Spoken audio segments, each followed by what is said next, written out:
بسم اللہ الرحمن الرحیم۔ میزاب چینل کے معزز سامعین السلام علیکم۔ اسے بہت جلد پتہ چل جائے گا کہ اس نے کیا کیا ہے اور کس کے ساتھ کیا ہے۔ ایسی جگہ لا کر ماروں گا شہباز ضمیر کو کہ پانی بھی نہیں ملے گا۔ اس پر گرفت مضبوط کی، اس کے لہجے میں اتنی ہی سختی تھی۔ فریش ہو جائیں پھر نیچے چلتے ہیں، دادو آپ کا صبح سے انتظار کر رہے ہیں۔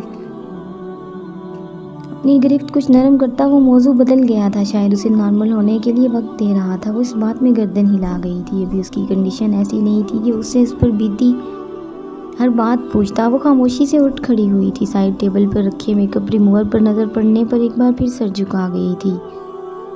اس شخص سے اب وہ کبھی نظریں نہیں ملا سکے گی۔ ایک آنسو ٹوٹ کر قدموں میں گرتا بے مول ہوا تھا جو نور ارسلان کی زیرک نگاہوں سے مخفی نہیں رہا تھا۔ وہ خاموشی سے کمرے سے منسلک باتھ روم میں داخل ہوئی تھی اور کداور آئینے میں نظر آتے اپنے وجود کو تک رہی تھی۔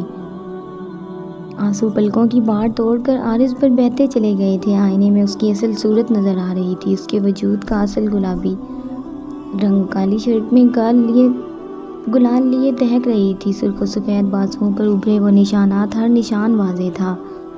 وہ کب سے اس کے سامنے اس طرح بیٹھی تھی اور ایک بار بھی اس کی نظروں نے اسے یہ محسوس نہیں ہونے دیا تھا۔ وہ کہہ رہا تھا کہ اسے اس کی روح سے محبت ہے، مگر اس کی تو روح بھی تار تار ہو چکی تھی۔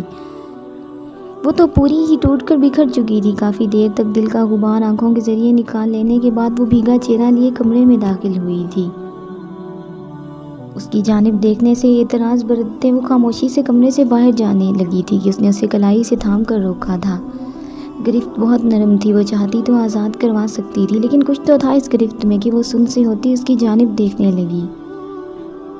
اس نے ایسی نرمی سے اس کا ہاتھ تھام کر صوفے پر بٹھایا تھا اور خود اس کے سامنے کارپٹ پر بیٹھتا اسے حیران کر گیا تھا۔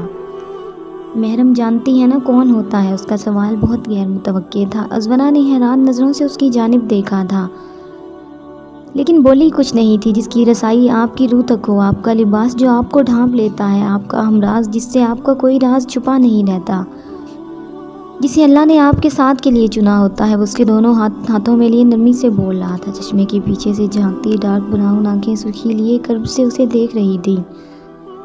میں آپ کا محرم ہوں ازورا۔ اس کی آنکھیں روانی سے بہہ رہی تھی۔ ایک جملے میں وہ ساری بات کہہ گیا تھا۔ مجھے آپ سے محبت ہے، آپ جس طرح ہیں اسی طرح۔ آپ کو خود کو چھپانے کی ضرورت نہیں ہے مجھ سے یا کسی سے بھی۔ میں آپ کے وجود پر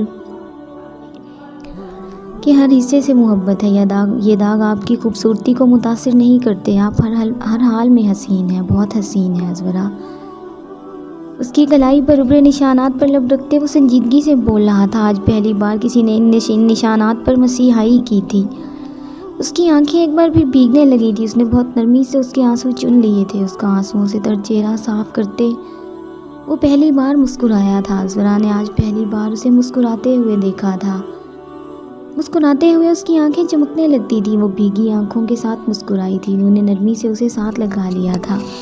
یہ رہی میڈیکل رپورٹ، یہ اس بچی کی ماں کا بیان، اور اب آپ FIR درج کریں۔ وہ سیاہ عبایا میں ملبوس سرمئی رنگ کا حجاب چہرے کی گرد لپیٹے ویل چیئر پر بیٹھی سامنے بیٹھے پولیس آفیسر سے مخاطب تھی، جو ہاتھوں میں کاغذات لیے کھسیانی ہنسی ہنس رہا تھا۔ لیلا جی، وہ بہت بڑے لوگ ہیں، کیوں ان غریب غربا کے لیے آپ اپنا اچھا خاصا چلتا ہوا آرگنائزیشن بند کروانا چاہتی ہیں؟ وہ آفیسر اس کی جانب جھکتا قدرے رازداری سے بولا تھا۔ آپ FIR درج کریں، ورنہ آپ جانتے تو ہیں جہاں لیلا جمال اکبر موجود ہو وہاں میڈیا بن بلائے پہنچ جاتا ہے۔ آپ کی نوکری چلی گئی تو آپ کا شمار بھی انہی غریب غربا میں ہونے لگے گا۔ وہ طمانینت سے مسکراتی ہوئی بولی تھی۔ اس افسر کے چہرے پر ایک رنگ آ کر گزرا تھا۔ آپ جب وہاں پہنچی تو کیا دیکھا؟ آپ نے کیا کیا تھا؟ حمزہ شاہ نے آپ کی بیٹی کے ساتھ۔ اس کا رخ آرزو کی جانب تھا جو لیلا کے ساتھ بیٹھی تھی۔ اس نے مجھے کال کی تھی، میں جب وہاں پہنچی تو میری بیٹی سامنے نہیں تھی، تو آپ اس پر حملہ آور ہو گئیں۔ وہ اسے بیچ میں ہی روکتا ہوا بولا۔